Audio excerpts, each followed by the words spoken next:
How's it going, everyone? The Trout91 here for a Football Manager 2018 playthrough. This time we are using West Brom, and the series is called It's in the Baggies. Hey, get it? Because they're called the Baggies, and the expression it's in the bag, and yeah, well, anyway. West Brom are in their 8th straight season in the Premier League after flirting with us to establish a solid spot in the English top flight.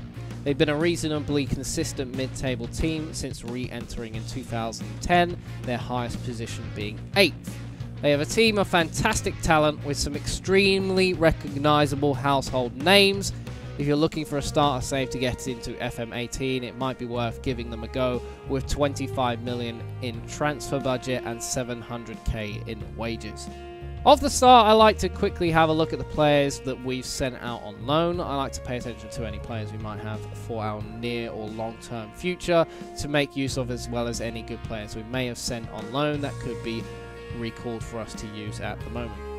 In the entire list, there isn't really much to pay attention to other than Jonathan Lecco, who has some huge amount of potential. If anyone played FM17, you'll probably know what he ends up amounting to be. I always like to see what our weaknesses are in the team report tab when starting. Straight away I see that we don't have much quality outside of the first team, so there isn't going to be much in the way of future prospects coming through the under-23 or the under-18s. There are a few negatives when it comes to our mental game, which is something that I should take into consideration when bringing in new players, but it's not always going to be something that you can help to avoid. I mean, I can't replace an entire team, so it's just something I might have to take into consideration going forward. We could also do with improving our staff as far as scouting and training goes, but they are not immediate concerns for me right now. I don't tend to play around with my staff too much, especially in a first season or in a save I might not be playing long term, so it's not really something I dive too much into. Next, I'm heading to the Tactics tab. Two of my favourite formations last year were the 4-1-2-3 and the 4-4-2 Diamond Narrow. Looking at my team, we have a lot of midfield options and a lot of wingers, so I've already decided to focus on the 4-1-2-3 as my main formation. I know I did that in the Sassuolo save I did for Football Manager 2017, but it's just a really good formation to go back to that covers kind of all your bases for players that you might have. It's always important to pick the formation around your squad and not pick a formation you want your squad to fulfill, especially if your budget is limited. I'm quite in a good space where with 25 million in the bank I can kind of pick my formation that I would want and then put players in it. I've got quite a few players who can play in a number of different positions. There are some obviously more fulfilled than others, but that's something that we'll get onto in a minute.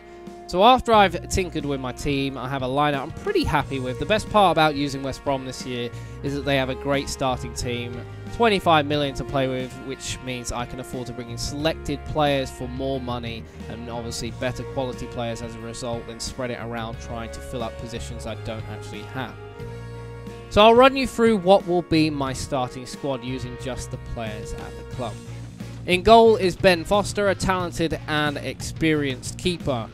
Left back, new arrival Kieran Gibbs, who I was a big fan of on Football Manager last year. Johnny Evans, a fantastic centre-back who will lead the line for us.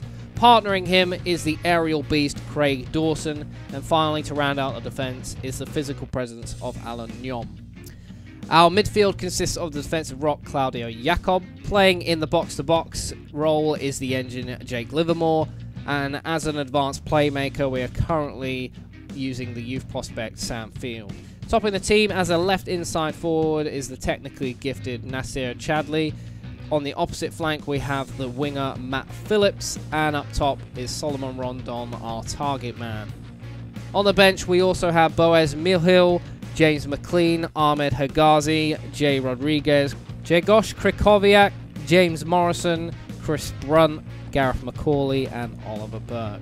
I have a strong team to start with, however there are a few things I have taken note of whilst going through and making up a base team to start with, and some players that I will desperately need. Currently we have two keepers, both are very old and our backup keeper is not really to the standard that I would like if Ben Foster got injured.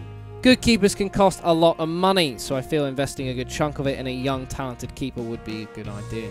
We have so many central defensive midfielders, I may look to offload someone like Gareth Barry, who's 36 and earning 60,000 a week. We have no backup right backs, and we don't have a good enough backup left back, so we will need to invest some money into our fullback options.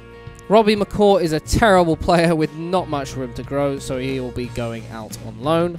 I'd also like to offload Robson Kanu. He's valued at 10 million, which I don't think is at all close to being correct, but we'll see how much we can get for him, as I have better options in every area that he can play in. One position I would like to improve is to get a more creative midfielder for the advanced playmaker spot. It's not a major need, as we do have players like James Morrison and at a push Chris Brunt who could play there. Sandfield is an okay player, but not really at the standard I would like at this point in time, and I will more than likely send him on loan. I've gone through my set piece and penalty takers. We don't have particularly great set piece takers despite how good our wingers are, and our penalty taking options are not as good as I thought they might be, and Chadley is probably going to be our best option in these areas.